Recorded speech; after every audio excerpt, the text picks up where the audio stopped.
Bom, vamos lá. Nós temos hoje, só realçar aqui, a gente tem uma primeira mesa, essa, sobre as definições fundamentais sobre discurso de ódio e fake news.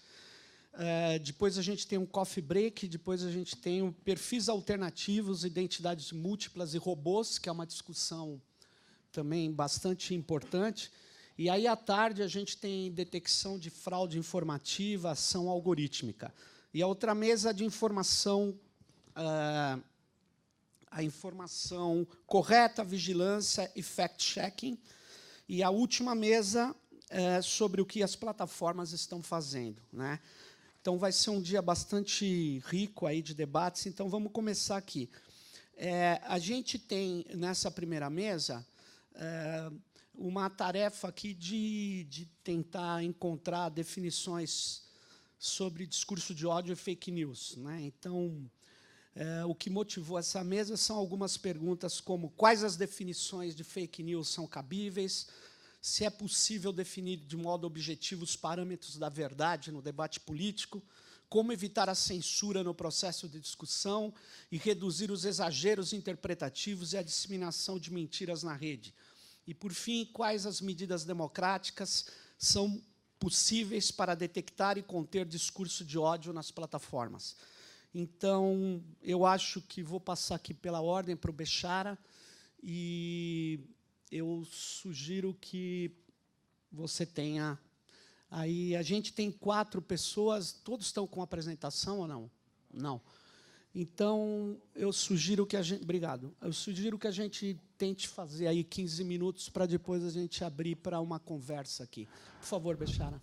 Tá, vou tentar ser bastante rápido. Então, primeiramente, agradecer. É sempre muito bom estar aqui. Bom dia a todos, companheiros de mesa, amigos. O tema que me foi... Deixa eu ver se... o tema que me foi colocado foi sobre as definições. Eu queria começar com uma premissa zero. A premissa zero é: liberdade de expressão é inegociável. Liberdade de expressão é inegociável. E, para a gente não esquecer, liberdade de expressão é inegociável. Então, dito isso, podemos começar a apresentação. Bom, o Tim Berners-Lee, no ano passado, eu vou trazer algumas inquietações por pessoas que estudam a internet. Ele colocou que ele estava preocupado com 3 tendências em que a internet estava se tornando. Que tendências era essa que ele estava mencionando? Primeiro, a facilidade com que se difunde informação falsa na rede, o domínio das redes sociais sobre as informações pessoais e a ausência de qualquer regulamentação da propaganda feita por políticos na internet, isso dito por ele em março do ano passado. Quando a gente vai olhar um pouco da situação, não sei se vocês conhecem o Aviv, do MIT, ele, antes das eleições americanas, em 2016, ele já havia apresentado um conceito chamado infoapocalipse, em que ele colocava preocupações muito grandes que ele já percebia em relação a notícias falsas na rede.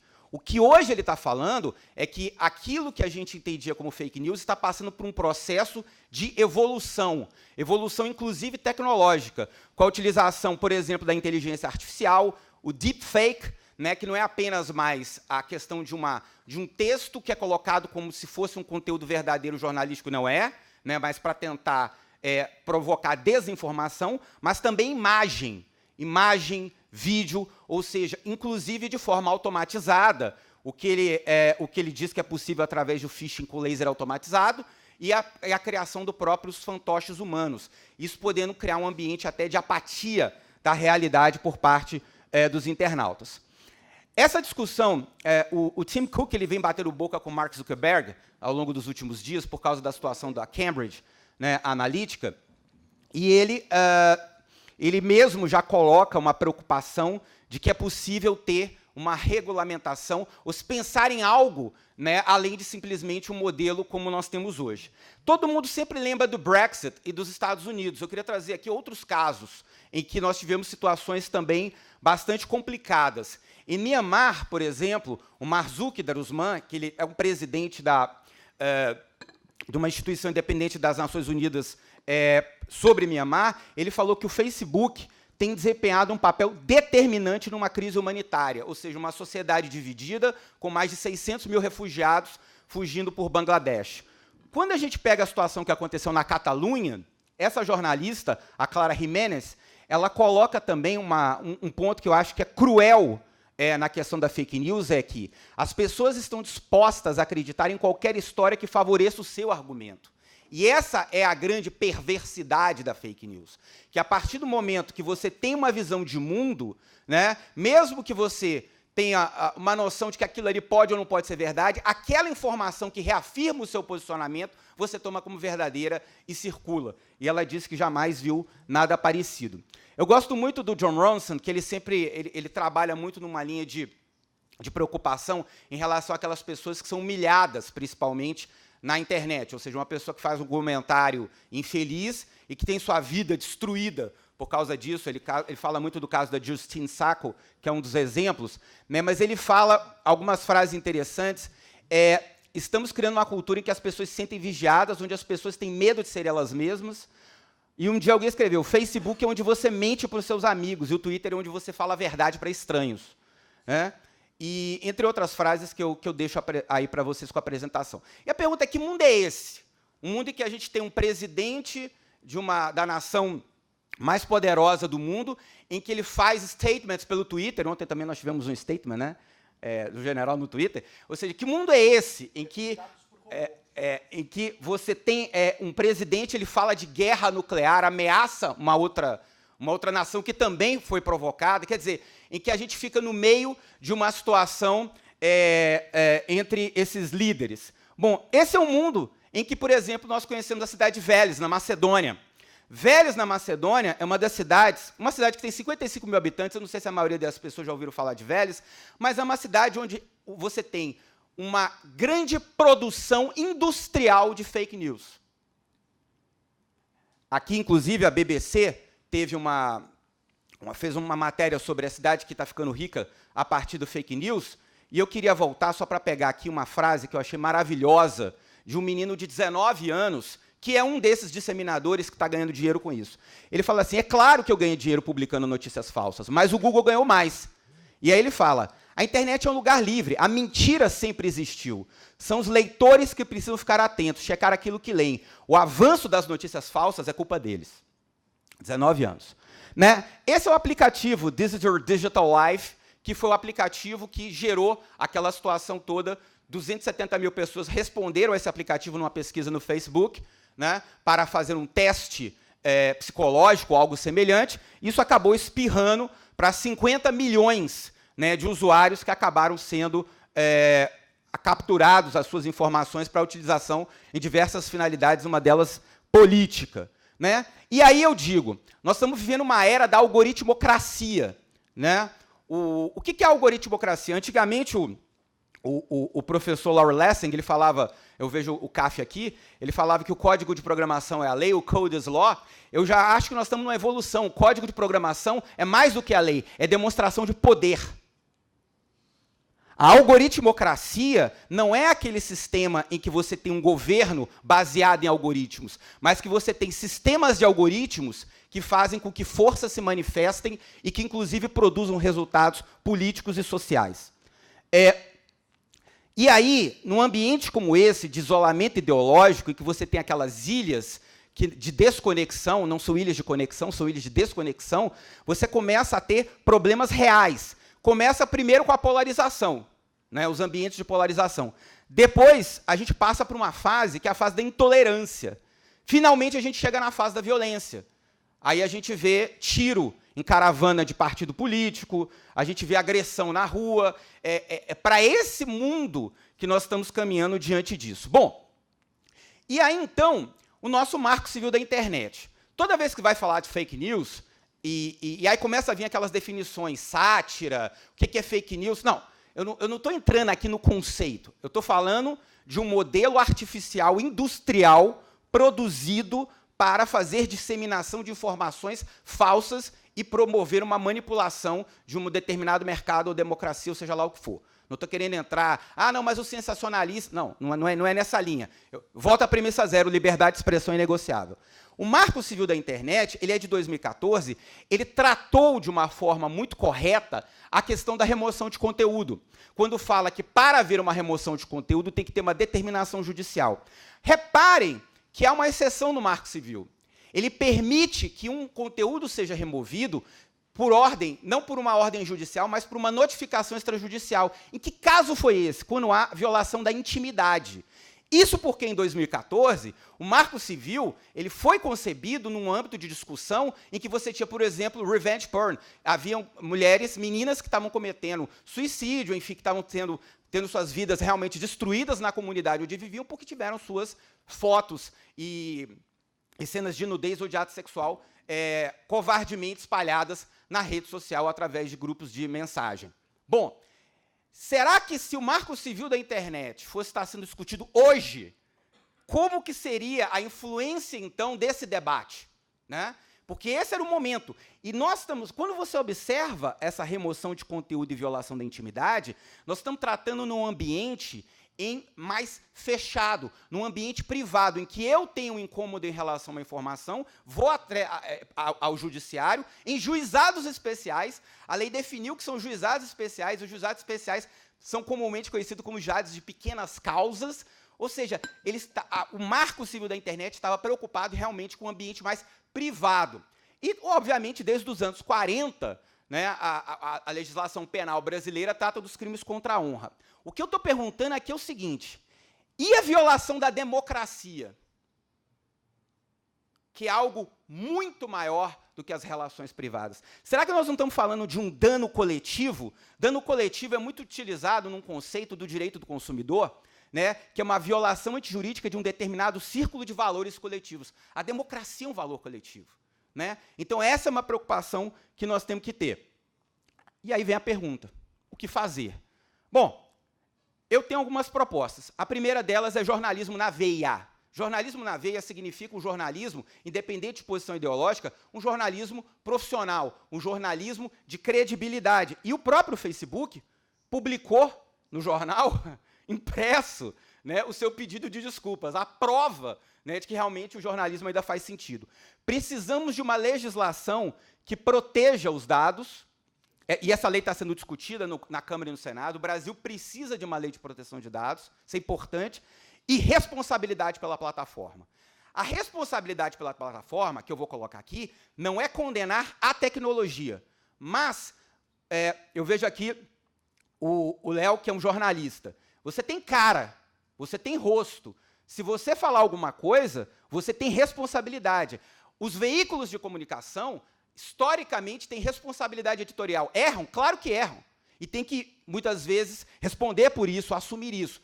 Quem responde em uma situação como essa? A verdade é que ninguém responde. Então, tem que ter uma responsabilidade pela plataforma. E por que eu digo isso? O Facebook e o Google, que são grandes empresas e meritórias, elas têm receitas publicitárias como seu modelo de negócio. É uma empresa que conecta ou uma empresa que faz busca e tem YouTube? Não, são empresas que vendem receitas publicitárias. Esse é o modelo de negócio deles. Então, se são empresas que vendem receitas publicitárias, são empresas que precisam ser conhecidas como empresas de mídia. E isso, algumas notícias já vêm há muito tempo colocando. Olha, a gente precisa tratar essas empresas não como empresas de tecnologia simplesmente, né? Que é sempre a discussão muito natural que empresas disruptivas colocam. Mas eu não sou uma empresa de transporte, eu sou uma empresa de tecnologia que conecta usuários com motoristas. Ok, né? Ninguém está querendo deixar que você não exista, né? Mas simplesmente nós precisamos... simplesmente dizer que é uma empresa de tecnologia não responde a todas as questões. Por quê? Na verdade, o que se está aqui... O que o Facebook, o Google, qualquer outra empresa busca na internet e que atrai, seja notícias falsas, seja notícias verdadeiras, é a atenção do usuário. O que vale é a atenção. E a atenção, o que eu chamo de attention economy, ela é baseada em alguns conceitos. O primeiro, Big Data, e aí a gente viu a vulnerabilidade dessa data, para que você tenha uma mídia programática, ou seja, você tem uma publicidade direcionada, e você consiga, então, continuar vendo aquelas informações que alimentam os seus próprios posicionamentos E, muitas vezes, isso pode levar à desinformação, que eu acho que é um conceito mais adequado do que simplesmente falar de fake news. Eu trouxe aqui umas frases do Nizam, que ele publicou recentemente, que eu achei bem interessante. O Facebook é uma rede de TV que não se responsabiliza pelas notícias e publicidade que aparecem nela, e cujos aparelhos de TV assistem à vida dos seus telespectadores e vendem dado e privacidade dessas vidas sem o devido cuidado. Além disso, Facebook e Google precisam tomar mais medidas para não enfraquecer um pilar da democracia, a imprensa. E aí vem a pergunta. O próprio Mark Zuckerberg, em uma das várias manifestações que ele tem feito, porque ele tem dito, isso foi uma resposta que ele fez ao Tim Cook, ele fala assim, olha, o meu modelo, diferente do seu que é cobrar caro pelos produtos, né, foi essa a resposta que ele deu, é como o caso de muitas mídias, um modelo baseado em publicidade, como muitas mídias, ou seja, eles já começam a se aceitar como tal. E aí vem a questão, nós estamos aqui falando de uma demonização de empresas inovadoras, disruptivas, como é o caso do Google e Facebook, e aqui eu quero deixar muito claro que não. Nós não estamos falando disso. São empresas extraordinárias que fizeram muito mais bem à sociedade do que mal.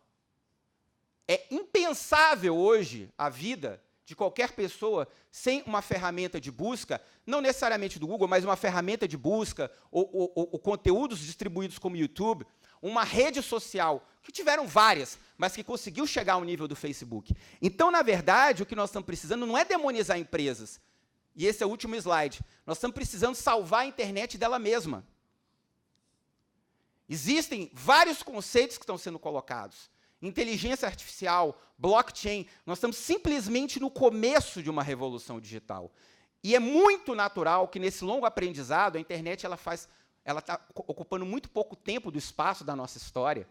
O Demi gosta muito de falar de distanciamento histórico para o futuro. Realmente, nós estamos vivendo num modelo em que esse longo aprendizado ele precisa ser construído, né? E isso passa muito também por responsabilidade por aqueles que fazem da internet um meio de negócio. Muito obrigado.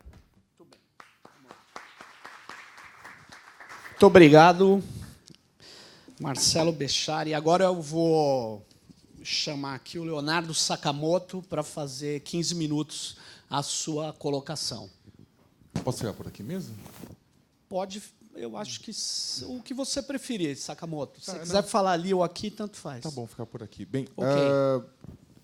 Bem, bom dia, Sérgio. Bom dia a todo mundo que está na mesa. Bom dia a todos e todas na plateia, o pessoal que está em casa. Agradecer o convite para estar batendo papo com vocês. Como eu sou uma pessoa extremamente prolixa, eu vou responder as perguntas que me foram colocadas, que eu acho melhor do que vocês terem que me arrancar daqui por extensão inadequada do tempo. Foram 4 perguntas que foram colocadas para a gente aqui nessa mesa. A primeira delas, como o Sérgio colocou, quais definições de fake news são cabíveis? Bem, como vocês sabem, um dos principais desafios para a gente combater a desinformação, manipulação causada por conteúdos falsos ou distorcidos, a hiperpartidarização, é exatamente a falta de uma definição que tenha sido amplamente discutida por acadêmicos, juristas, pela sociedade e seja aceita. O mesmo vale para a questão específica das notícias falsas. A gente não tem consenso nem aqui nem fora do país a respeito da melhor definição e talvez nem venhamos a ter. O problema é que muitas conceituações partem do pressuposto que exista uma verdade e que ela possa ser definida por alguém como autoridades. E sabemos o que acontece quando alguém que está no poder, independentemente da orientação ideológica, decide qual verdade é aceitável ou não. Para efeitos de conversa, a gente poderia discutir aqui que fake news seriam textos distribuídos em plataformas de redes sociais que emulam o estilo jornalístico, mas publicam informação verificavelmente, ou palavrinha horrível, falsa, com a intenção de enganar, ocultando a autoria. Mas o que precisa apresentar uma notícia para ter a intenção de enganar? Por que precisa apresentar um texto para ter a intenção de enganar ou para ser falso? Muitos dirão que serão todas as que forem contrárias ao viés de confirmação do leitor, ou seja, contra o que o seu ponto de vista acredita. Isso sem contar que o fenômeno de notícias falsas é muito mais complexo do que pode prever o texto acima. Por exemplo, há quem produza material para manipular, misturando conteúdo fraudulento a fatos checáveis que o leitor conhece de forma a facilitar sua aceitação. É a chamada técnica do sanduíche. verdade, verdade, verdade, mentira, mentira, verdade, verdade, verdade, você consome e nem percebe que comeu porcaria. Para uma democracia, é claro que é preferível um ecossistema político contaminado com notícias falsas do que um Estado com poder de decidir o que é verdade ou o que não é verdade. Por fim, a incidência de notícias falsas é pequena em comparação ao conjunto que visa desinformar, manipular e hiperpartidarizar conteúdos, mas que não são cravados como notícias falsas. Aliás, na minha opinião, são mais preocupantes do que as notícias falsas em si. Bem, com relação ao item 2, é possível definir de modo objetivo os parâmetros da verdade no debate político? Bem, eu volto novamente ao ponto. Quando a classe política, de qualquer espectro ideológico, ignora evidências e bate na imprensa ou na sociedade dizendo que elas apresentam fatos alternativos, ou quando a classe política resolve ela mesma ignorar essas evidências e propor fatos alternativos, começamos a brincar um jogo bastante perigoso. Verdades com V maiúsculo não existem. São construções a partir de reunião de versões que acabam por ser aceitas por um grupo amplo e socialmente coeso. Mas isso não significa que dados e informações são inúteis para a construção da narrativa desse nosso tempo. Se ignorarmos elementos que podem ser imagens de uma cerimônia de posse, documentos, depoimentos, gravações, delações comprovadas, para formar nossa convicção, se o discurso não precisa nada além dele mesmo para se referendar, temos outros problemas, por exemplo, o desabamento do controle social da política e, por conseguinte, a derrocada das instituições. Com políticos produzindo e circulando conteúdo em redes sociais a fim de reforçarem suas próprias narrativas, sem que a crítica sobre isso seja levada em conta, e com conteúdo modelado reforçando visões de mundo do público-alvo, assistimos à formação de grupos cada vez mais refratários a pensar que o mundo não se resume ao maniqueísmo do bem e do mal, sendo que o bem somos nós e os outros são o mal. Na verdade, na internet, como o Bechara já comentou, e como o Serginho estava comentando com a gente aqui, verdade é tudo aquele conteúdo no qual acreditamos, e mentira é todo o conteúdo do qual discordamos. Para alguns políticos, essa regra é usada de forma estratégica para conquistar corações e mentes, travar uma guerra simbólica com a imprensa e a oposição e se manter no poder. Dito isso, creio que é possível demandar a apresentação de evidências comprováveis nos discursos políticos. E é função da imprensa e da sociedade checar tais informações. Mas isso não significa que é possível, tanto a imprensa quanto a sociedade, dar conta dessa tarefa devido à grande quantidade de informação produzida diariamente. E, de certo modo, é natural que seja assim. Cerca de 10 notícias falsas são produzidas a cada minuto, como é que você vai fazer? Nenhum site de checagem é capaz de dar conta disso e nenhuma imprensa é capaz de dar conta disso. Ou seja, já começamos a tarefa perdendo. E vamos perder duplamente se não nos atentarmos para isso. A política já trabalha desde sempre com circunstâncias nas quais fatos políticos têm menos influência em moldar a opinião pública do que apelos a emoções e crenças pessoais. Eu poderia estar aqui falando sobre a definição de fake news, de pós-verdade do Oxford, de 2006, quando ele foi eleito a palavra do ano. Mas eu estou falando de uma realidade que é conhecida. A emoção sobrepõe a razão no debate político, principalmente nas eleições. Contra isso, há pouquíssimo a fazer. Por fim, é importante, novamente, que o Estado se mantenha longe de estabelecer parâmetros. Eu vou ficar repetindo. Ele falou da liberdade de expressão, eu vou falar. Estado, go away. Né? Com relação a parâmetros de verdade. Ministério da Verdade, não. Principalmente através de introdução de leis que versem a respeito. Até porque, pior que mentiras correndo, é o Estado definindo o que é possível e o que não é possível no debate público. Terceira questão. Como evitar a censura no processo de discussão e reduzir os exageros interpretativos e a disseminação de mentiras nas redes? Bem, poucos negam a importância de combater conteúdo produzido com o objetivo de desinformar, distorcer, manipular a opinião de pessoas e de grupos em redes sociais. O problema é que qualquer proposta que entregue ao Estado o poder de definir o que é verdade e o que é mentira, mas também permita a censura de conteúdo sem decisão judicial, prejudique a mídia alternativa e comunitária e criminalize quem inadvertidamente compartilha conteúdo falso, apenas aprofunda o problema e retira direitos de cidadãos. Isso foi mais ou menos o que aconteceu quando, de uma forma particularmente, minha avaliação atabalhoada. O grupo da área, a Comissão de Comunicação Social do Congresso Nacional, fez uma proposta de minuta de texto definindo não apenas fake news, mas também como se daria esse combate, liberando, inclusive, a imprensa tradicional de ser considerada e abordada como notícia falsa, colocando a possibilidade de ataque junto à mídia alternativa e independente, e criando uma série de mecanismos que criminalizariam o usuário, sendo que, vamos ser sinceros, todos aqui já compartilharam ou compartilharão notícias falsas ao longo da sua vida. Alguns aqui provavelmente estão compartilhando agora enquanto conversamos aqui na frente. Mas a retirada de conteúdo na rede deve ficar restrita às decisões judiciais e não um simples pedido à plataforma de rede ou ao provedor.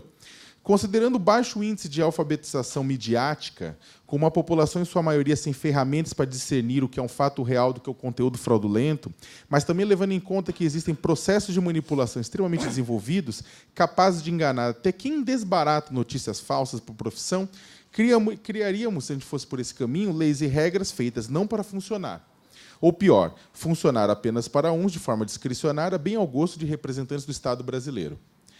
Por exemplo, poderíamos caminhar no sentido que garantir que dark posts, postagens pagas direcionadas a um público específico, que não podem ser vistos por o resto da população, não sejam permitidos, ou demandando que plataformas de redes sociais informam quem são os responsáveis por pagar o impulsionamento de postagens patrocinadas, não apenas nas eleições, mas fora delas. Ah, mas já é informado. Sim, mas qual empresa está por trás disso, e não qual a página que está por trás disso?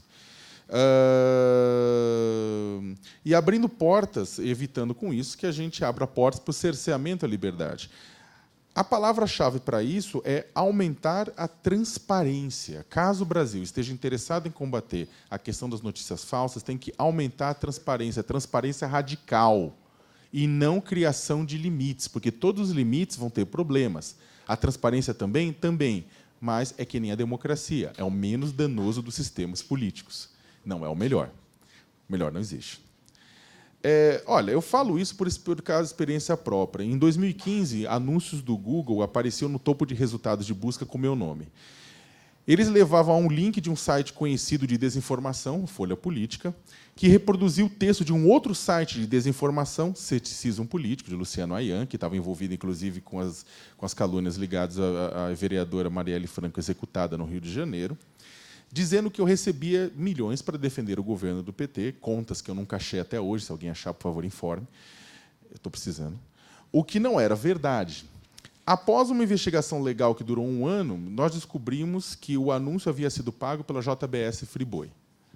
E era um anúncio escondido, ninguém sabia. É isso que o pessoal pirou, falou, mas você não é comunista? O filho do Lula não é comunista? Como é que o filho do Lula está difamando você? Então é mentira.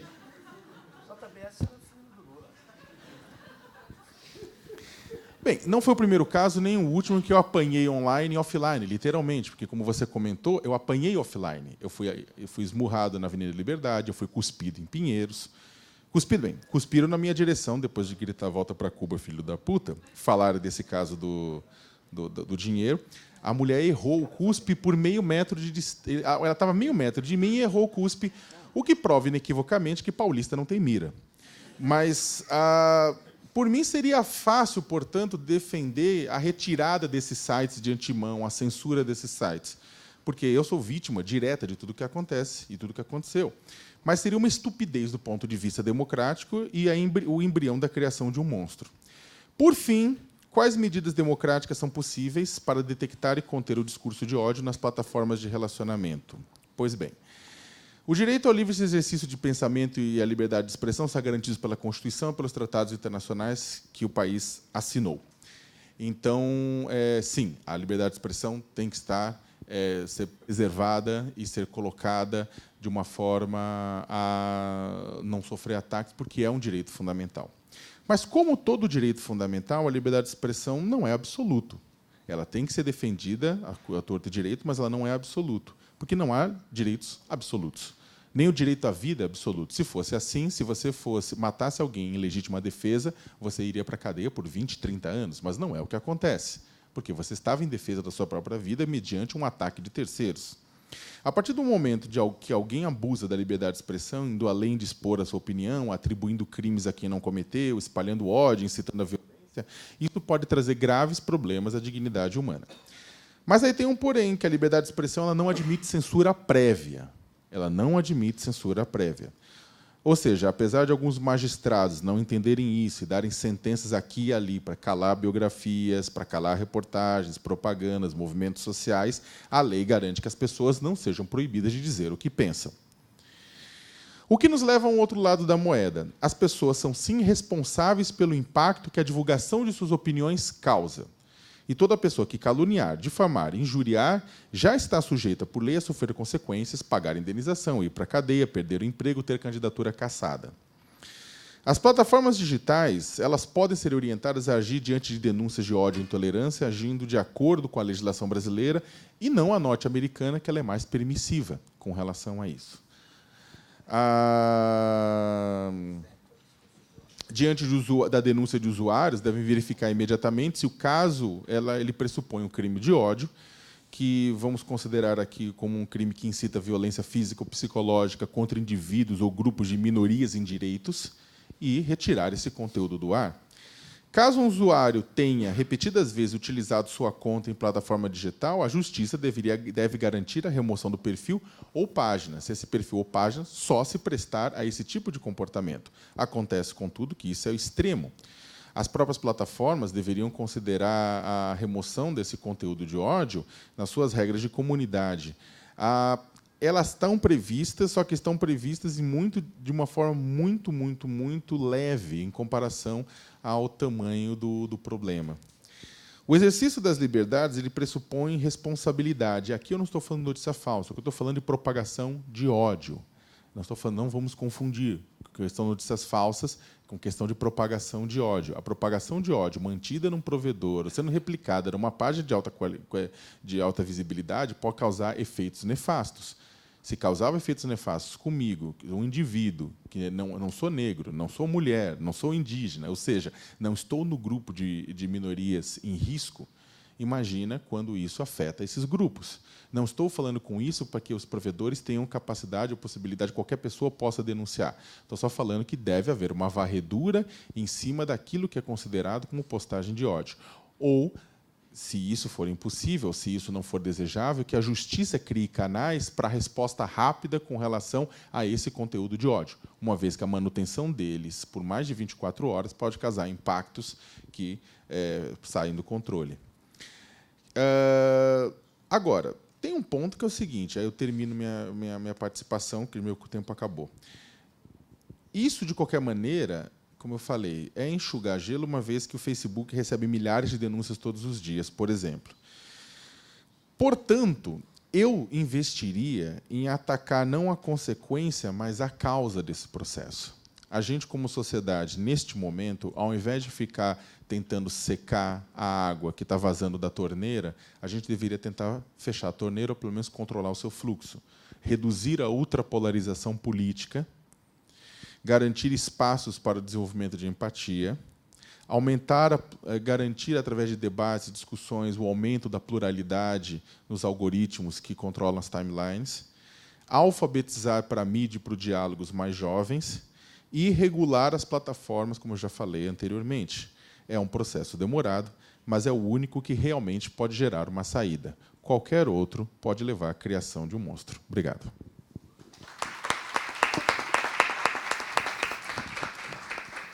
Vamos, professor Wilson Gomes, 15 minutos. Ok.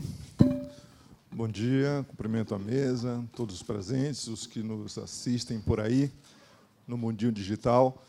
Bom, eu sou professor da Universidade Federal da Bahia, mas, além disso, eu coordeno uma iniciativa, o Seja Amadeu faz parte dela, chamada Instituto Nacional de Ciência e Tecnologia em Democracia Digital.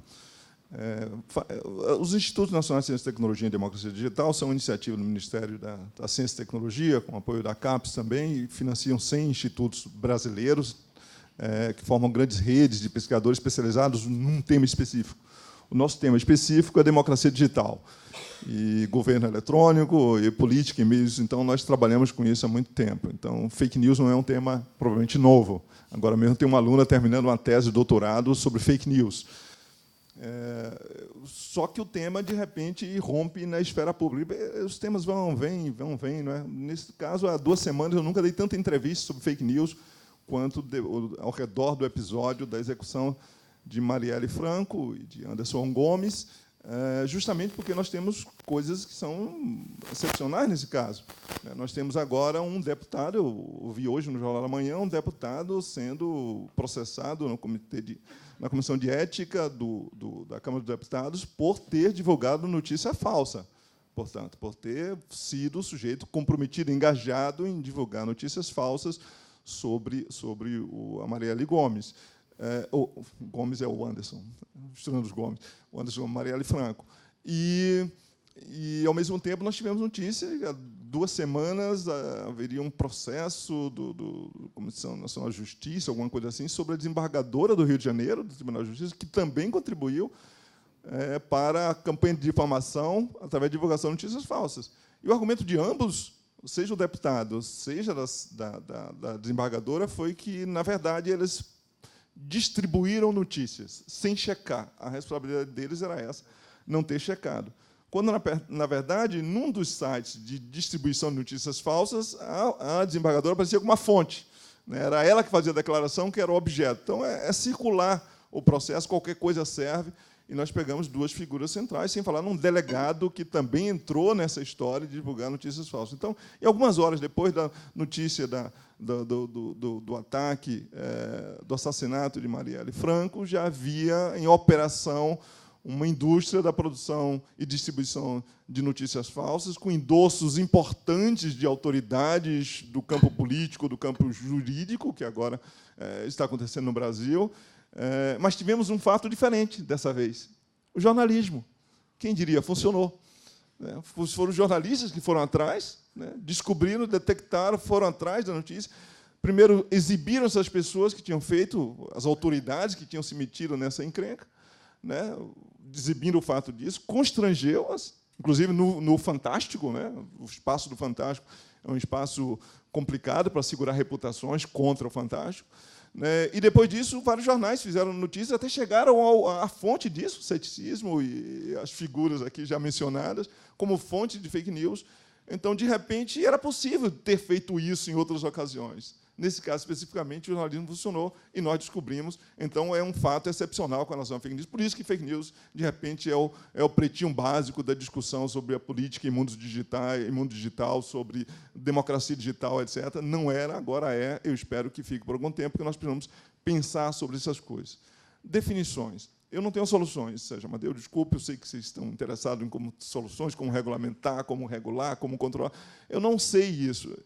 Eu tenho tentado fazer um esforço para entender como funciona.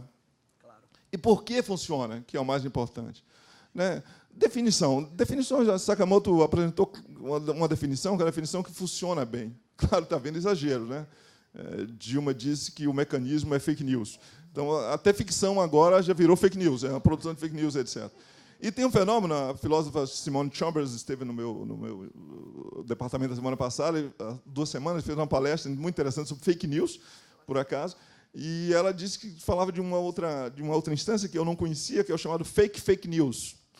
O fake news é o sujeito que acusa um órgão da imprensa de fazer fake news, que é o que Trump faz com o CNN, A imprensa contra Trump só produz o quê? Fake news. E agora os bolsonaristas, que, na verdade, tudo que acontece, que Trump diz, uma semana depois chega no bolsonarismo brasileiro, já também serve para isso. A Folha de São Paulo é a grande disseminadora de fake news, sem falar da Globo, que é a grande disseminadora de fake news, na perspectiva disso aí. Então, nós temos um campo complicadíssimo. O mecanismo é fake news, os jornalões são fake news, praticamente temos uma pan-fake newsização do mundo, tudo aquilo que nós não gostamos, nos incomoda, etc. Isso é complicado para quem é pesquisador, como encontrar os elementos mínimos aí. Mas tem 3 elementos mínimos na definição de fake news, na compreensão de fake news nós temos. Primeiro é que são fake. Então, portanto, que tem alguma coisa a ver com falsificação, com fabricação, com construção de alguma coisa que não é verdadeira. Certo? A segunda é que são news. Portanto, não news, mas pelo menos news-like, né? Parecido com notícia. É preciso simular a notícia. E simular da forma mais grotesca possível para quem trabalha em jornalismo, mas da forma absolutamente suficiente para quem não trabalha com jornalismo, para quem consome e distribui. Que é precisa parecer fake notícia, significa que precisa ter uma chamada, precisa ter um órgão com um nome parecido com um órgão de imprensa, precisa ter uma foto, né, precisa ter uma legenda. Basta na diagramação, porque ninguém lê depois disso, depois do título. Certo? Ou poucas pessoas leem depois da segunda ou terceira linha. Então, não é preciso ter mais coisa que pareça jornalismo, por isso que tem erro de português à vontade, tem de tudo nisso aí. Né? Basta simular o minimamente para parecer news.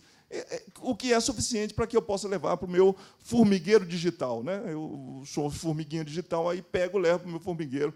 Isso vai se espalhar por grupos do Facebook e, principalmente, o centro, o universo da distribuição de fake news no Brasil são os grupos no WhatsApp. Né? O inferno político, o inferno eleitoral está nesses ambientes, que são os ambientes de grupos de distribuição de mensagem, fora de controle. Nas redes públicas ou semipúblicas, algum tipo de controle tem. Essas aí não há controle algum.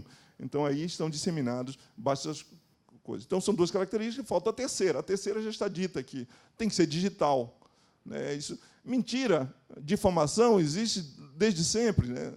Difamação em política é a arte de difamar os outros. Uma grande parte que fazem política é falar mal do adversário, construir uma imagem péssima do adversário.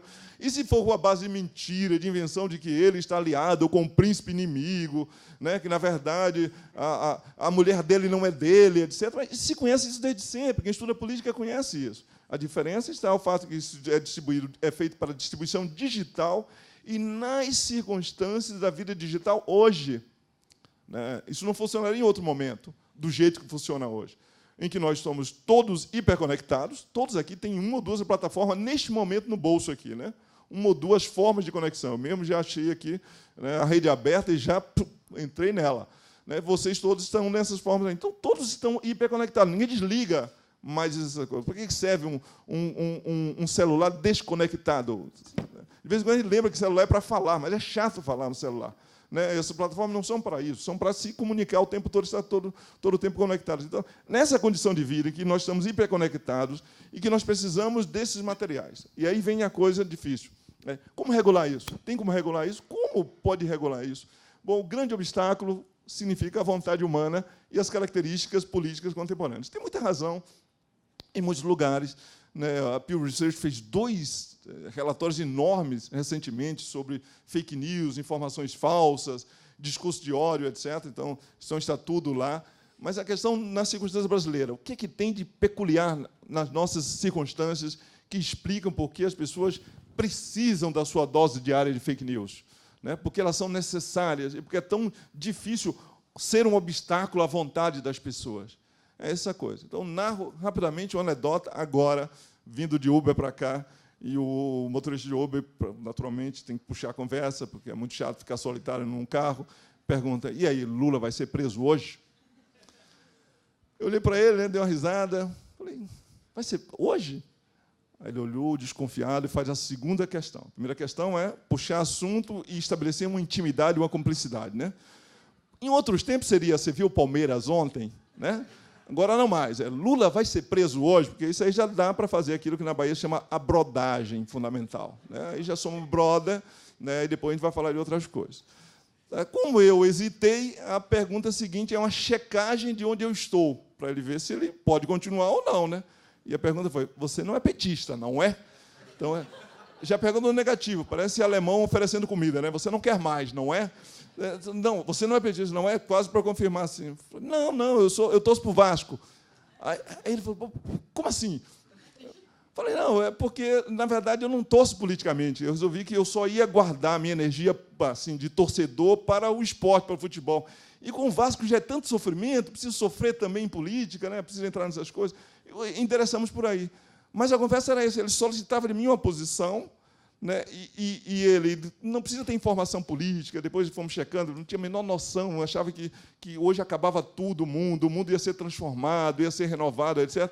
Não lhe importava absolutamente que Maluf saiu da prisão. Né? Portanto, eu imagino, paulistano deveria ser mais importante isso. Né? Maluf não está sendo punido.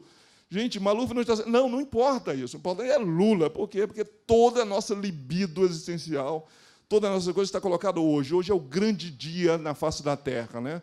Hoje se decide. E quinta-feira, inclusive, vai ter duas coisas que vai estar acontecendo. Ou vai ter guerra civil, os lulistas dizem que se Lula for condenado tem guerra civil, e o outro lado diz que vai ter intervenção militar se Lula não for condenado. Uma das coisas vai ter, ainda bem que eu estou protegido aqui nesse prédio. Acho de mau gosto começar uma guerra na quinta-feira, mas, em todo caso, parece isso que se promete no Brasil nesse momento. Ora, meus amigos, estão acontecendo no Brasil, nesse momento, 3 grandes guerras em redes digitais. Guerras, não são conflitos, não são contraposições, são guerras, exposições. As pessoas estão vivendo isso como se fossem grandes batalhas. A primeira grande batalha é o primeiro com 3 frontes. Esses frontes se cruzam, não tem nenhum problema. O primeiro grande fronte aqui nessa coisa é o pessoal do antipetismo. O antipetismo não é a posição que é contra PT, não é contra... não gosta do PT, gostaria que tivesse outras pessoas no lugar. Não, é aquele sujeito que gostaria que o PT fosse removido para o quinto dos infernos e que só isso restaurará a paz no Brasil, né? Então, nossos corações estão aqui. O PT inventou... E esse tema que usa com o tema da corrupção, né? O PT inventou a corrupção, que não havia, e se houve foi porque o PT foi beneficiário por isso. E para que, de alguma maneira, sejamos lavados no sangue do Cordeiro e o ano santo do Senhor se instaure, é preciso remover o PT da face da terra. Se começamos pela prisão de Lula, já é um bom começo, mas o ideal, naturalmente, seria extinguir o partido e essas coisas todas aqui. Bom, vocês conhecem a história, né? Alguns ambientes sociais são extremamente antipetistas, quase você consegue ver o antipetismo exalando das pessoas na rua, etc. E isso é sério para essas pessoas, não é um jogo, não é uma brincadeira, né? Futebol, o ódio do futebol já não basta mais, precisa de um ódio mais profundo, né? Porque esse pessoal acabou com o Brasil vai ser destruído, etc. Um outro grupo, do outro fronte, é o grupo da reação a isso. É o grupo que acha que é preciso restituir aquilo que foi tomado, que estamos lutando contra o fascismo, e lutar contra o fascismo é uma coisa séria, e somos vigilantes das nossas fronteiras, e qualquer descuido, qualquer coisa, precisa tomar posição, e as pessoas precisam tomar posição, não podem nem ser isentas, não podem nem ser hesitar, não podem nem ser neutras, ela tem que tomar uma posição. Né? A restituição de Lula, a restituição de Dilma é fundamental, e, sobretudo, o argumento, porque tem sempre um argumento moral por detrás de qualquer uma dessas posições, né? Nós não conseguimos transformar nosso ódio e vivê-lo como ódio. Nós temos que vivê-lo como uma causa nobre, profunda, etc. No primeiro grupo é vamos remover a corrupção no Brasil. Né? Não tem problema de segunda instância. Não, a corrupção vai continuar se hoje não for resolvido esse problema do habeas corpus de Lula. Do outro caso lá é a questão da democracia. Estamos defendendo a democracia. Somos a última fronteira, Asterix cercado de romanos por todos os lados, defendendo a democracia aqui nesse momento. O outro grupo faz menos pressão na rua e mais pressão nas ruas digitais, que são os grupos identitários. Né? Estamos aqui, traçamos um ciclo, botamos os nossos aqui dentro, todos os outros são adversários e inimigos, e nós estamos em guerras com eles de todas maneiras. Então, você pode ser de qualquer tipo de grupo identitário, pode ser um identitário bolsonarista. Agora tem. A minha identidade é essa, né? A intervenção militar, como pode ser feminista, pode ser movimento negro, pode ser do que quer que seja, mas nós estamos em guerra. Na guerra, não importa quem sejam se as pessoas que estão do seu lado são de boa ou má catadura. O que importa é que eles estão do seu lado. Se o generalzão, né, faz um discurso aí ambíguo, mas de contrapressão, etc., que importa se um general não deveria tuitar ameaças? O importante é que ele pode ser desse jeito, mas é nosso, está dando apoio à nossa causa. Então, nós aceitamos isso. Não tem nenhum problema. Nós estamos numa batalha. Nós estamos numa guerra. Assim que as pessoas veem as coisas. O sentimento é de guerra. Estamos numa batalha, estamos numa guerra. O importante é derrubar o outro lado.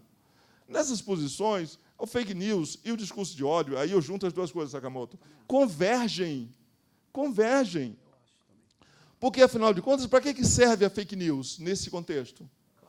O argumento chamado self-serving, né? É o argumento de autoconveniência. O fake news, até desconfio que não deve ser uma grande fonte, certo? Não vou checar a fonte. O importante é que ele me alivia psicologicamente nesse momento de crise. O outro lado acabou de me passar a perna. Uma defensora dos direitos humanos, minoria, PSOL, certamente comunista, que tudo que na minha posição não gosta, de repente foi vítima da violência, e é essa pessoa que está em destaque. Como é que pode isso? Não pode. Né? Isso não pode ser verdade, é o famoso, por favor, me digam que isso não é verdade. Aí vem o ceticismo e diz, isso não é verdade. Ótimo, está resolvido o problema. Me alivia a coisa e o argumento segue. Eu distribuo para todo mundo que estava passando na minha cara, que, na verdade, tinha... Não, nada disso. Vocês precisam ver direito. Na verdade, a moça era do comando X, que foi executada pelo comando Y, etc. Os militares nada têm a ver com isso. E você pode multiplicar esses elementos todos aqui. Quer dizer, enquanto as pessoas estiverem num posicionamento, um acirramento tão grande, não no mundo digital, tá? Porque essa separação entre as pessoas são assim no mundo digital, mas não são assim nos outros mundos, né? O argumento Bial dessa semana, né? A televisão, as pessoas ficam constrangidas, há debates sinceros na televisão. A televisão é o lugar da sinceridade, porque as testemunhas geram constrangimento, enquanto que o mundo online não, isso é terrível, né? Pessoas sombrias fazendo coisas. As pessoas são as mesmas pessoas, com instrumentos digitais ou com outros instrumentos. Pelo menos agora nós temos um registro do que elas fazem. Mas este mundo está cerrado, é o mesmo mundo.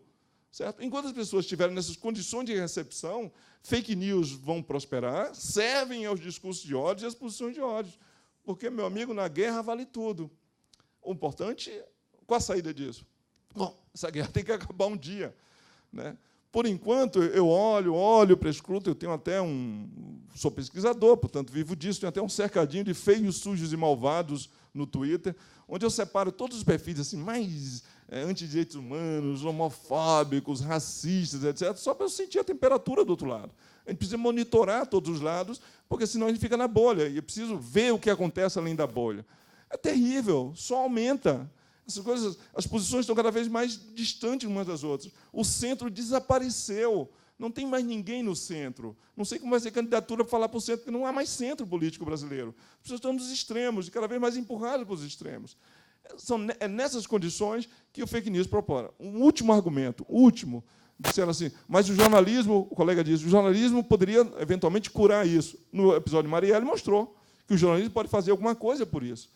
Mas, meus amigos, a crise de credibilidade do jornalismo é parte do problema das fake news. Se o cidadão acha que para uma coisa parecer jornalista e, portanto, gozar da credibilidade do jornalismo, basta parecer, do ponto de vista da diagramação com o jornalismo e do ponto de vista da retórica, do discurso factual, basta isso. Então, as pessoas não distinguem mais o que é jornalismo. Esse vai ser, na minha opinião, e eu sigo os ciclos eleitorais, você vê, já tenho cabelos brancos, há muito tempo no Brasil. Esse vai ser o ciclo eleitoral brasileiro em que o jornalismo tem a menor taxa de credibilidade possível. Desde 2014, há uma erosão na credibilidade do jornalismo. Então, o cara que lê aquilo ali não sabe, acha que o jornalismo também é isso, é parcial, é distorcido, é ativista, está em campanha. Portanto, qual é a diferença, né, se é a Folha ou a Falha de São Paulo? Essa é uma sofisticação para intelectuais, porque, na verdade, né, distinções são as primeiras baixas nessas guerras ideológicas, nessas guerras digitais que estão acontecendo. Ninguém hesita, ninguém faz distinções, ninguém mais verifica. Parecer o jornalismo é porque é a mesma coisa. Né? Os leitores, a maior parte do material que circula em redes digitais vem do jornalismo, vem da indústria. É isso mesmo, usado depois, né, editado, né, organizado para normalmente ser self-serving, né, para ser convenientemente, em defesa das minhas posições, já tomadas, ser mais um argumento de reforço ou um argumento de condenação. A Veja tira 1,3 milhão de exemplares. É isso que a Veja imprime. Porém, é tuitada por 20 milhões de pessoas que não leem Veja. Porque ninguém lê Veja, ninguém lê Jornal Nacional, ninguém vê nada, a pessoa vê pedaços, né, trechos que circulam pelas suas redes o tempo todo, febrivelmente, e já organizadas para poder dizer o que a pessoa quer dizer. Então, o jornalismo não consegue ser a cura nesse momento, porque o jornalismo é parte do problema. A perda da credibilidade significa, principalmente do ponto de vista do sujeito que faz a distribuição de fake news, a perda da capacidade de distinguir o que é jornalismo do que é o jornalismo fake news. É isso. Desculpe eu ser portador de más notícias. Muito obrigado. Bom, Obrigado, professor Wilson Gomes. Agora eu vou abrir para... A gente tem um tempo limitado, eu vou abrir para questões de quem está presente aqui. A gente vai passar. Eu vou ter que restringir a 5 questões. Eu peço que vocês sejam o mais breve possível para todo mundo poder falar. Tá? E antes de passar... não, já vou passar. Vamos lá. Você... Já está ali, depois você e lá também, né? Obrigado. Tem mais alguém? Não, então vai, por favor. Bom dia. Sou Maria Fro, blogueira. Para alguns pode ser uma fábrica de fake news. Eu tenho um pouco de dificuldade de aceitar a ideia que fake news é algo restrito ao mundo digital, especialmente pelo que a gente vê num contexto e num país onde a gente tem um monopólio da mídia, onde a gente tem um jornalismo fabricado em corporações midiáticas, um jornalismo que não é só mais um lugar da comunicação, aliás, cada vez menos. É um lugar de defesa de interesses ideológicos, empresariais, assim por diante. Dizer, por exemplo, que a revista Veja faz jornalismo, para mim, é uma ofensa. Imaginar que a Folha de São Paulo, quando publica uma ficha falsa da Dilma, sem sair do aquário e ir num arquivo público e checar se isso é verdade ou não, me parece bastante complicado. Então, é um pouco uma provocação aí, porque acho que a mídia tradicional no Brasil adora essa história de fake news, porque ela se coloca numa identidade que ela está livre disso, como se ela não produzisse isso em suas manchetes, em suas capas, como se existisse discurso neutro. Eu acho que essa é a grande questão que a gente precisa discutir. Obviamente que eu não estou abrindo mão, de fatos, não estou abrindo mão de investigação, não estou abrindo mão que a gente tem que ter minimamente dados para construir a nossa narrativa. Mas, assim, criar essa fronteira entre a mídia tradicional e a mídia digital, enfim, não nascida nas grandes corporações, para mim, é bastante complicado. E adotar essa ideia serve apenas para criminalizar, geralmente, a comunicação alternativa. Então, é essa a provocação. Obrigado. Ele, por favor. Você fala o nome também, por favor? Não, precisa microfone, porque a gente está online. Agradeço todos que estão aqui participando remotamente também. E vamos lá, por favor. Oi, tudo bem? Meu nome é João Pedro, eu estou aqui representando o Centro de Ensino e Pesquisa e Inovação da FGV Direito de São Paulo, com minhas colegas Tatiana e Ana. Nós estamos desenvolvendo uma pesquisa com o objetivo de identificar no judiciário brasileiro quais os principais critérios que são usados para identificar um discurso de ódio e quais são as consequências jurídicas disso. Então, eu vou prender minha pergunta um pouquinho mais para esse lado, mas nem tanto. Quando vocês estavam falando de fake news, pareceu, pelo menos, que tem um certo consenso de que é mais perigoso que as notícias falsas ter um Estado que tem o poder de definir o que é dito ou não no debate público. Eu vejo que o problema de definição do que é discurso de ódio é quase tão problemático, se não tão problemático, como definir o que é fake news. É um debate de décadas e não foi definido ainda. Mas, quando o Sakamoto comentou da questão do discurso de ódio, ele fez, inclusive, uma ressalva dizendo não estamos falando de notícias falsas, estamos falando de propagação de ódio. Existe uma diferença. Me parece que é comum que a gente aceite mais a ideia de um Estado regulador da opinião, o limitador da liberdade de expressão, quando a gente fala em discurso de ódio e quando a gente fala em fake news.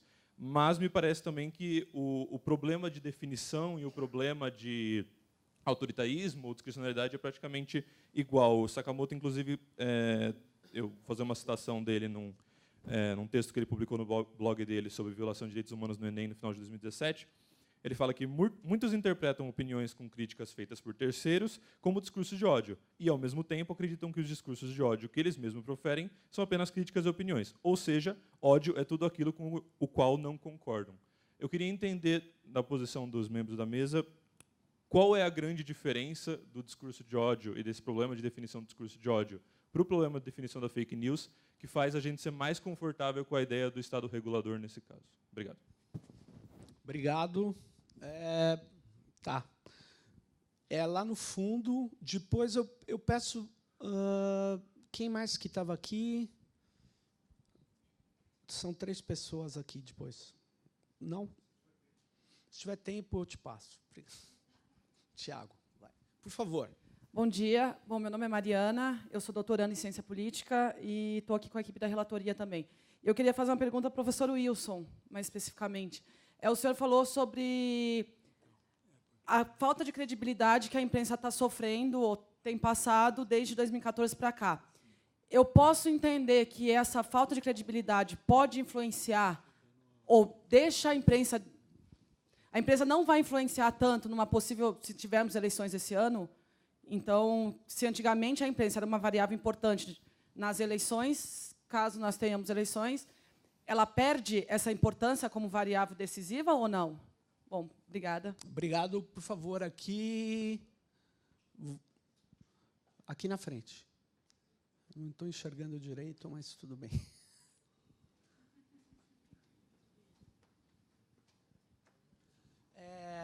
Depois eu vou... Bom, vamos lá. Leandro, do Partido Pirata. São 2 pontos rápidos que eu queria colocar e saber a opinião da mesa. Primeiro é assim, eu acabei ficando, em parte da minha rede, conhecido como petista, sem ser simplesmente pelo fato de eu rebater boatos. Né? Então, você coloca você vê um boato, você coloca, olha, isso não é verdade, toma um link do boatos.org, toma um link do iFarsas, toma um link tal. Então, a pergunta que eu queria fazer é o seguinte, como lidar hoje em dia na internet com as pessoas que não aceitam ser desmentidas, né? Excluindo os robôs. A gente sabe que é robô, né? Robô, mas as pessoas que você conhece e que você sabe que não é robô, são pessoas, né? Então, como lidar com o debate quando você traz elementos provando que aquilo é um boato e a pessoa não aceita ser desmentida que aquilo é boato, né? Então, como lidar com esse tipo de discurso? Por que eu digo isso? Porque eu tenho visto isso de forma sistêmica, né? Que você tem pessoas que não são robôs, você já conhece elas às vezes desde a infância, e elas acabam agindo como robôs, né? De forma que elas, de forma compulsiva, compartilham links de fake news desses sites, Ceticismo Político, Folha Política, todos esses outros que são conhecidos como sites de boatos, né? E outra coisa que eu queria perguntar é o seguinte, especialmente sobre o Facebook, né, teve essa mudança de alcance de páginas, né, de alcance das postagens vindas de páginas. Eu queria saber se isso muda um pouco o cenário em relação à difusão de fake news atualmente, ou se vocês acham que isso não muda nada em relação a esse tipo de difusão. Ali.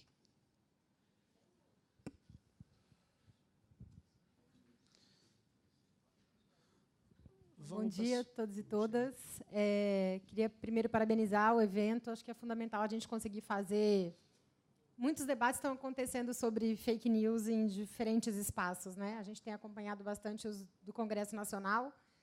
Meu nome é Bia, eu trabalho no Intervozes e faço parte do Fórum Nacional pela Democratização da Comunicação e da Coalizão de Direitos na Rede também. A gente tem acompanhado essas discussões e queria parabenizar a iniciativa de fazer essa discussão multissetorialmente aqui pelo CGI, porque acho que esse tem sido o maior desafio, garantir pelo menos que a sociedade seja ouvida nesse debate. E estou muito feliz da gente poder estar fazendo essa discussão abertamente aqui. Eu queria trazer um elemento para a discussão que o Bechara passou muito rapidamente por ele, mas eu acho que ele está no cerne de qualquer conceituação de processo de propagação das chamadas notícias falsas. Eu me incomodo muito com o termo também. Acho que a gente precisa fazer essa discussão e queria reforçar tudo que a Maria Flor colocou aqui do ponto de vista dos riscos que a gente tem de fazer esse debate de uma maneira enviesada, como ele está sendo feito aqui no Brasil, a partir da apropriação que os meios tradicionais de comunicação têm feito dessa discussão. Mas eu queria trazer um elemento e ouvir um pouco de vocês, e se o Serginho puder comentar, apesar dele ser só moderador. Sou mesa, eu não posso... Mas eu não vai resistir, que eu acho não vou resistir. Eu acho que é o debate que a gente precisa incluir o debate de proteção de dados pessoais nessa discussão necessariamente. Porque se a gente for trabalhar ou se a gente vai avançar para uma formulação de fake news que seja essa de produção direcionada de notícias falsas industrialmente para atingir um fim político. Esta pode ser uma possível definição, se a gente avançar nessa discussão. Se a gente vai entrar nesse campo, necessariamente a gente precisa incluir o perfilamento e a coleta massiva e tratamento massivo de dados pessoais, que são o foco dessas notícias, porque ninguém faz produção de notícia falsa direcionada sem ter, na outra ponta, perfis totalmente mapeados e construídos para serem os alvos dessas chamadas notícias falsas. Então, acho que talvez a gente trate disso um pouco em outras mesas do dia hoje, mas queria aproveitar a presença, principalmente do Sérgio, se puder comentar um pouco isso, e o Bechara também, já que colocou isso na sua apresentação. Você viu, não fui eu, né? Obrigado, Bia, tinha combinado. Mas antes chegou aqui pelo YouTube uma pergunta, eu vou ler antes de passar, eu respondo isso no fim aqui. Tiago, se você quiser falar rapidamente, eu garanto. Enquanto você vai falar, eu vou ler a pergunta do YouTube. Só um minuto. Seguinte, Arthur Benstein pergunta: reconhecer as empresas de tecnologia como empresas de mídia significaria responsabilizá-las pelo conteúdo, necessitando a alteração do Marco Civil da internet no Brasil. Essa alteração não poderia enfraquecer o Marco Civil? Boa pergunta. Então, Tiago. Obrigado, Sérgio. Bem, eu sou o Tiago, da SaferNet, também sou um dos 4 conselheiros que representam o terceiro setor no CGI. Eu queria cumprimentar a mesa, e minha pergunta é muito simples e objetiva. Eu queria primeiro saudar a todos e perguntar ao Bechara como é que ele avalia essa reiterada movimentação do Congresso, ou pelo menos de algumas lideranças no Congresso, em tentar passar uma lei que promova ou que estimule, incentive a remoção de conteúdo sem autorização judicial. Isso me parece que é um tema preocupante, recorrente e que merece uma atenção. E, por fim, telegraficamente, apenas para não perder a oportunidade do conterrâneo aqui, do professor da UFBA, uma boa notícia, né? A gente, na SaferNet, mais de uma década, recebeu mais de 2 milhões de denúncias de crimes de ódio, racismo, xenofobia, neonazismo, etc. E nós concluímos que a abordagem de remoção de conteúdo e tentativas de criminalização, responsabilização, no Brasil não funciona, nem vai funcionar com o sistema de justiça que nós temos. Logo, é enxugar gelo.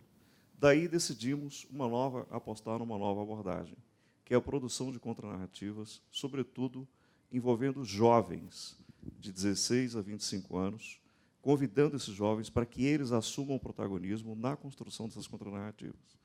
E a boa notícia é que, numa chamada pública, em que esperávamos receber, no máximo, 1.000 inscrições, recebemos mais de 1.800, o que sinaliza que há, sim, um movimento aí, na sociedade, sobretudo na juventude, em querer contribuir com soluções que ataquem, como o Sakamoto mencionou, as causas do problema.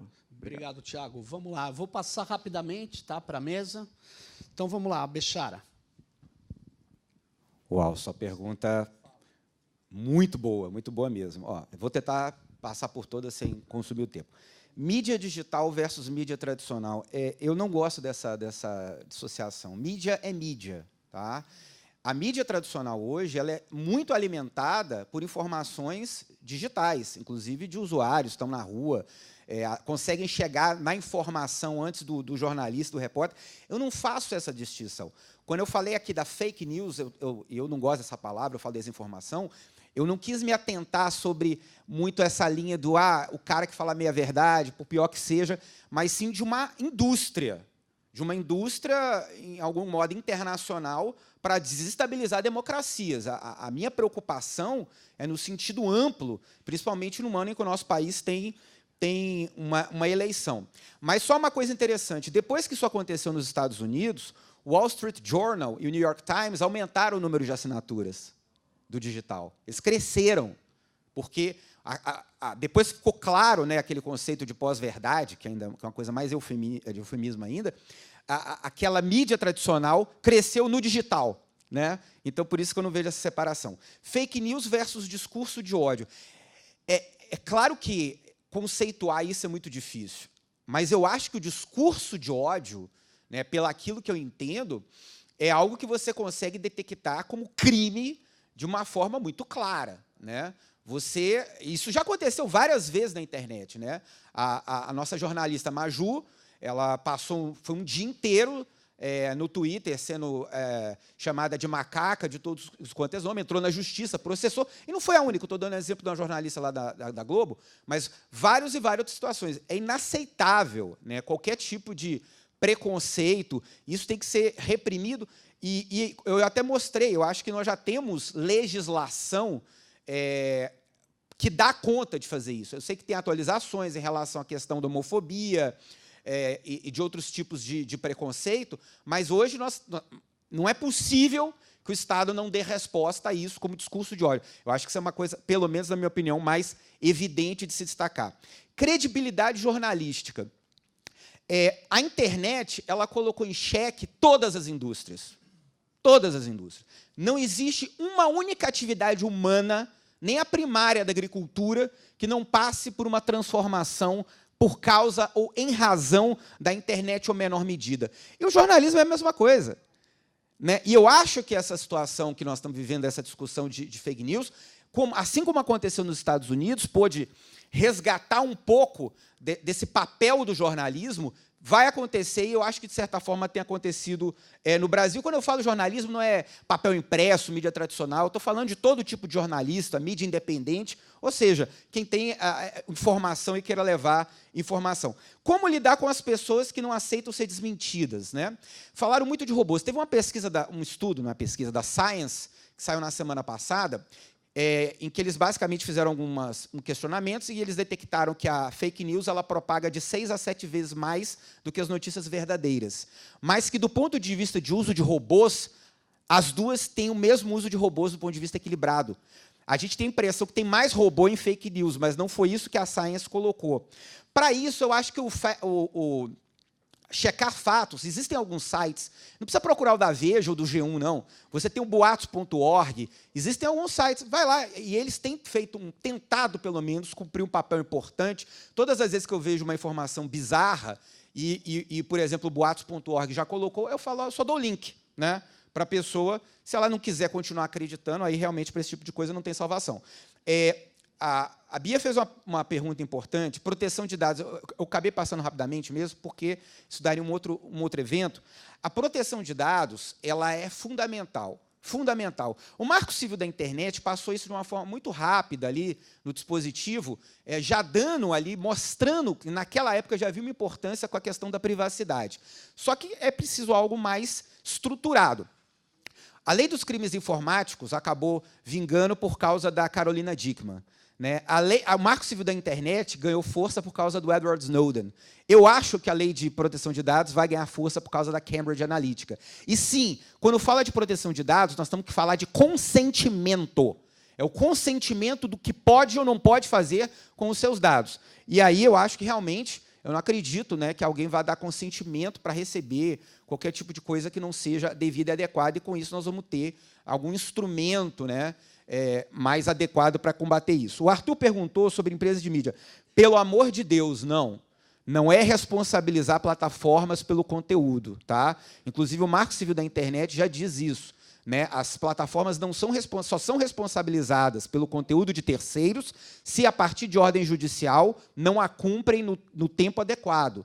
Não é isso. O que eu acho que nós temos que discutir é a responsabilidade da plataforma em quais medidas e transparências que ela vem adotando em relação aos seus algoritmos para evitar que isso aconteça. E não simplesmente, toda vez que acontece, dizer estamos tomando providências. Eu acho que é esse nível de responsabilidade que nós temos que discutir. E, finalmente, o Tiago perguntou sobre o Congresso Nacional. É péssimo, isso é censura, é inaceitável.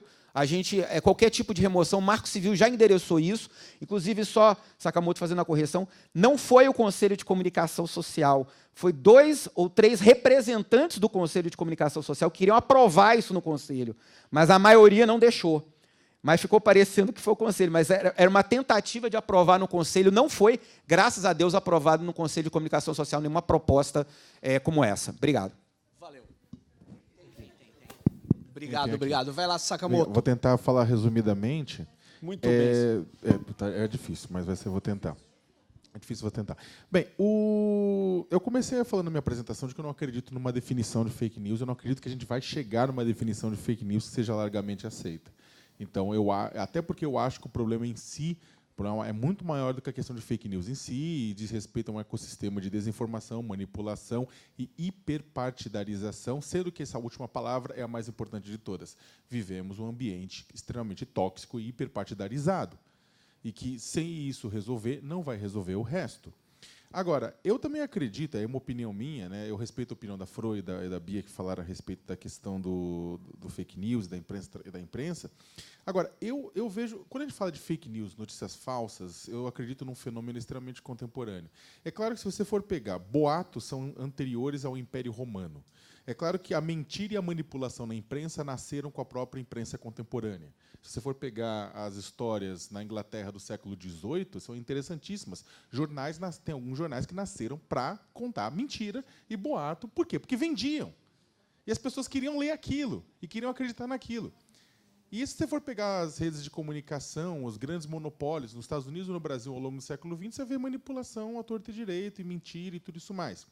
Agora, eu acho importante delimitar o fenômeno de fake news dentro de um fenômeno específico, que é um fenômeno típico da Web 2.0, que trabalha com fácil criação de conteúdo e focada na interação com o usuário. Esse fenômeno específico tem características específicas. Isso não significa, contudo, que ou seja, a gente tem que analisar isso especificamente, analisar isso dentro de uma nova plataforma, porque é diferente do processo manipulatório anterior que a própria imprensa lida, ou a própria imprensa atua. É claro que os veículos de comunicação contemporâneos eles se apropriaram dessa discussão. Nos Estados Unidos, pós-Trump, acabaram se apropriando, se colocando como antípoda do presidente eleito. E no Brasil, por uma questão de sobrevivência, muitos veículos de comunicação brasileiros se agarraram à discussão do combate à fake news como uma boia de salvação. Só que isso não significa que... mas eles produzem notícias falsas? Produzem. Eles manipulam? Manipulam. Mas isso, tudo nem tudo é fake news. Eu acho que é legal se separar, porque a estrutura de combate a determinados processos, determinados fenômenos, ela demanda a separação disso. São fenômenos diferentes.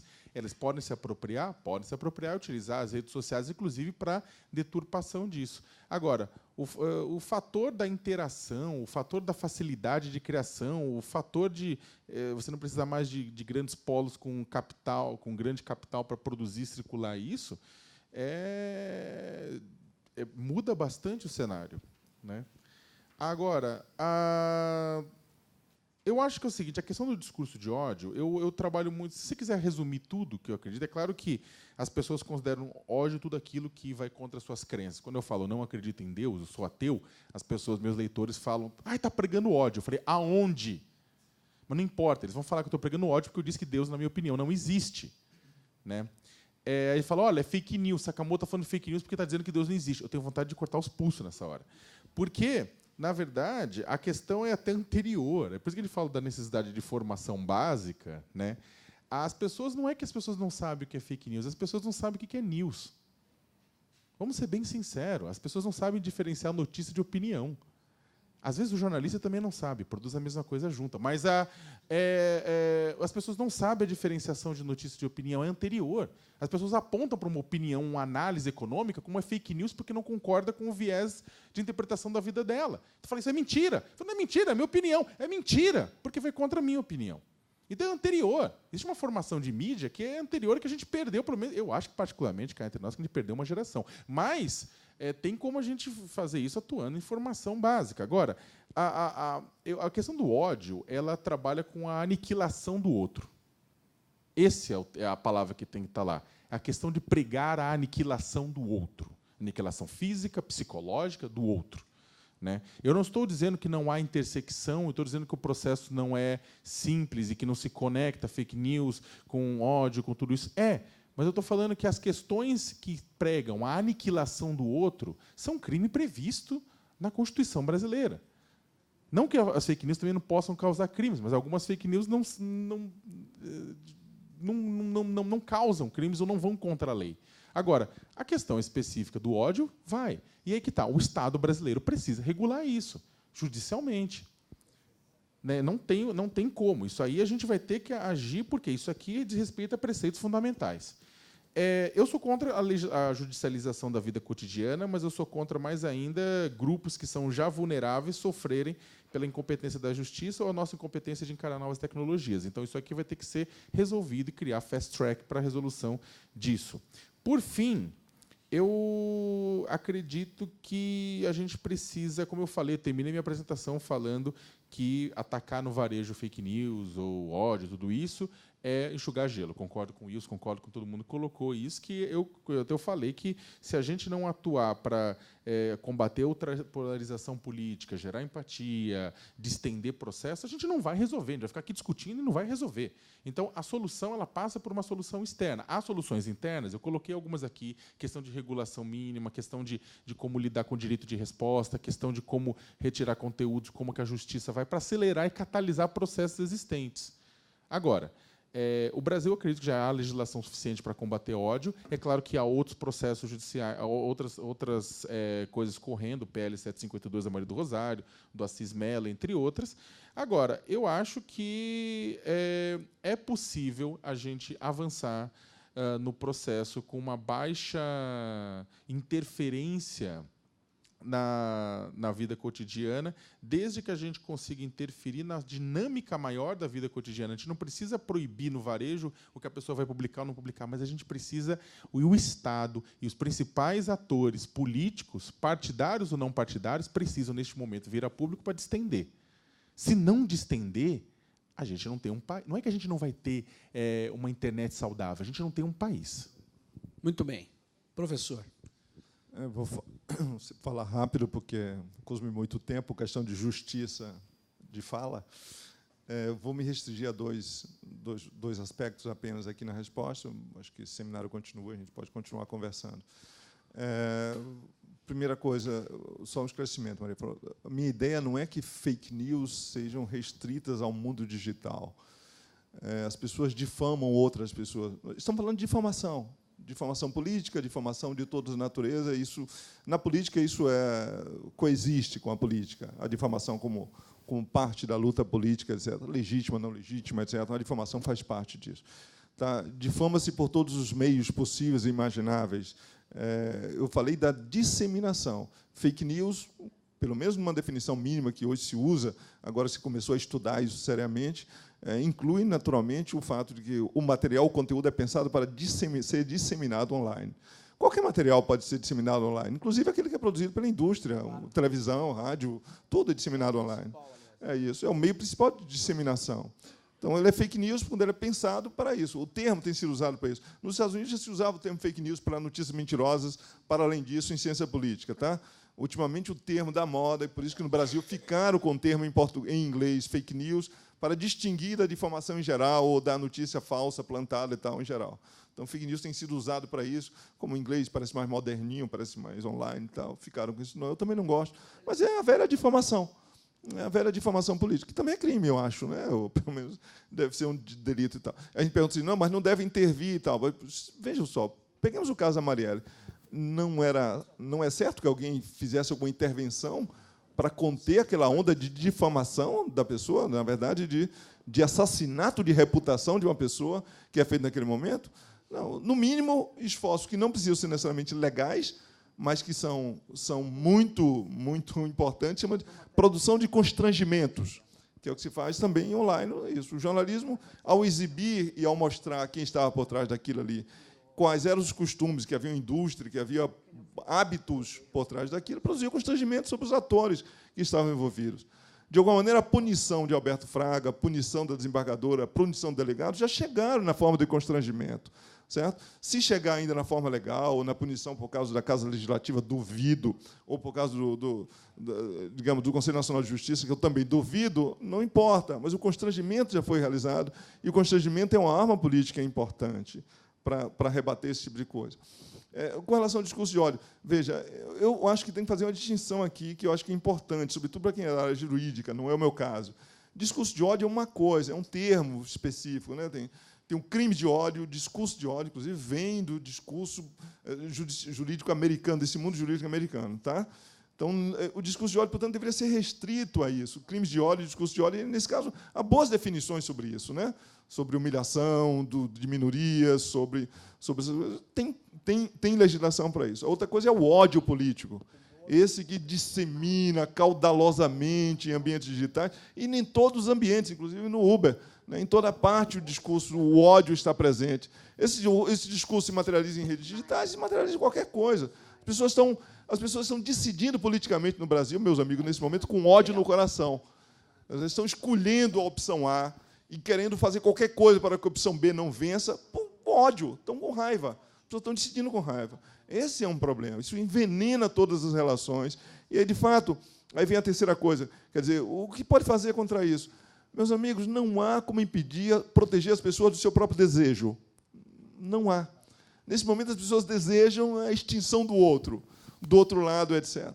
Então, é difícil imaginar como pode ser a solução, porque onde houver uma lei, haverá um atalho para fazer a mesma coisa. Onde houver uma interdição ou intervenção, haverá um atalho. Não vai ter mais uma indústria produzindo isso, mas vai ter um sujeito aí, uma raia miúda, produzindo conteúdo e disseminando conteúdo. Quer dizer, todo mundo está preocupado com sites, não sei o quê, mas as pessoas transmitem isso não é por causa dos robôs, mas porque elas querem, porque elas desejam, porque lhes serve, porque lhes é conveniente. Pois é, está aí.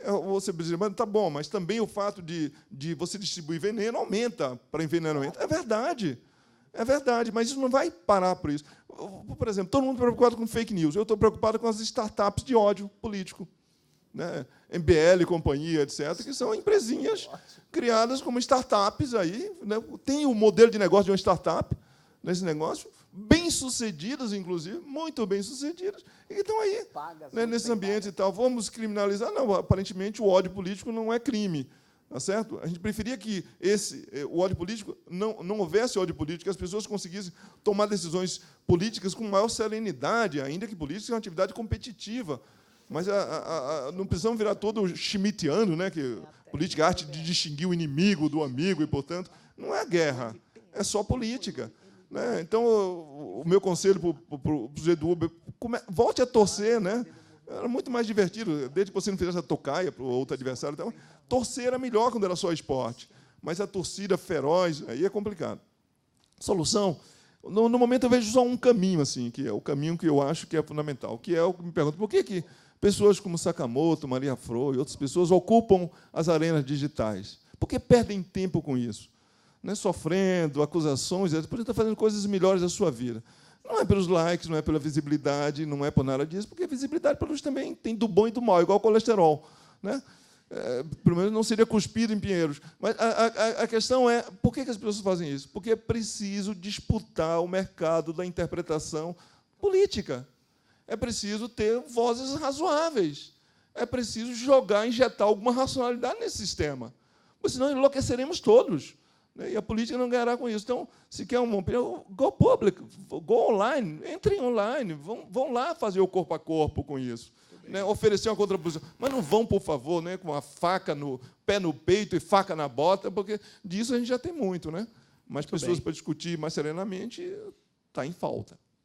Professor, obrigado. Eu vou aproveitar, já que não restou tempo nenhum, então eu vou só dizer o seguinte. Existe um problema. 4 empresas que vivem de dados pessoais, de manipulação, compra e venda, modulação de dados pessoais, elas, hoje, no ano passado, faturaram o equivalente a 1/4, ou 25% do PIB brasileiro. A utilização de dados pessoais, a modulação de comportamentos e você permitir que plataformas privadas sejam o principal espaço de debate de arena pública, é onde ocorrem debates, ocorrem enfrentamentos contenciosos sem regulação, é um grande problema para a democracia. E eu vou dizer mais. Não é verdade que um post atinge 100 mil pessoas no Facebook hoje por replicação chamada não paga. Não é verdade. Então, o que nós estamos assistindo é que a maior parte dos fake news que estão sendo replicados tem dinheiro e tem replicação paga.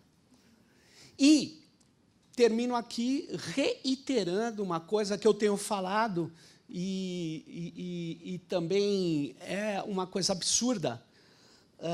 A propaganda eleitoral paga está proibida na internet corretamente, porque a internet tem mediações algorítmicas que não são passíveis de ser entendidas por nós, não é só por quem é da internet. Só que o legislador resolveu colocar uma vírgula e dizer está assegurado, como a Flávia disse aqui na abertura, o impulsionamento de conteúdo. Não contentes, porque algum juiz podia falar impulsionamento de conteúdo é só Facebook, e aí é uma aberração, uma plataforma estrangeira, estamos preocupados só com eleições brasileiras, e a gente permite que nenhum site ou blog brasileiro tenha financiamento de campanha, só uma plataforma estrangeira. Por que só uma? Era necessário ter duas. E aí foi colocado um outro artigo. Equipara-se ao impulsionamento de conteúdo o quê? O pagamento de posicionamento e mecanismos de busca. Ou seja, você pode comprar resultados em mecanismos de busca. Então, eu queria dizer o seguinte, encerro essa mesa dizendo que as próximas mesas têm uma tarefa muito dura, porque vai pegar casos bastante complexos, e a nossa foi interessante, porque mostrou que existe uma dificuldade muito grande nas definições, mas que existe uma necessidade de se avançar, porque fake news existe, censura existe, e tentativas de ferir a liberdade de expressão também existe. Então, é nesse contexto que a gente continua o debate. Muito obrigado à mesa, obrigado a todos. A gente vai dar um break na Secone agora, vai ter um coffee break aí, em seguida a gente retoma com a próxima mesa. Valeu!